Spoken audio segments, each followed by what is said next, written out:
Hello, नमस्कार. मी अवंतिका. तुमच्या सगळ्यांचं स्वागत आहे आपल्या मिनी ब्लॉग्समध्ये. आत्ता आपण आलो आहोत सिंधुदुर्ग किल्ला पाहायला.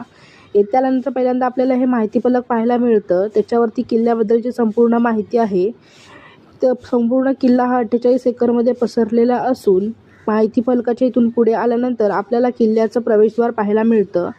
किल्ल्याचं प्रवेशद्वार खूप भव्य आहे आणि बाहेरून पाहिल्यानंतर ते कळतसुद्धा नाही की कोठे आहे, कारण शत्रूची नजर चुकवण्यासाठी ते असं आड बाजूला बनवण्यात आलेलं आहे. तेथून आपण गेलो किल्ल्याचा बुरुज पाहायला.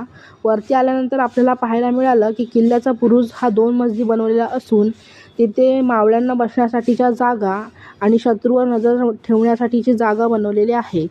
तेथून वाकून पाहिल्यानंतर आपल्याला फक्त बाहेर समुद्र दिसत होता. आम्ही तिथून पुढे गेलो ज्या ठिकाणी शिवाजी महाराजांच्या पायाचा आणि हाताचा ठसा आहे ते ठिकाण पाहायला.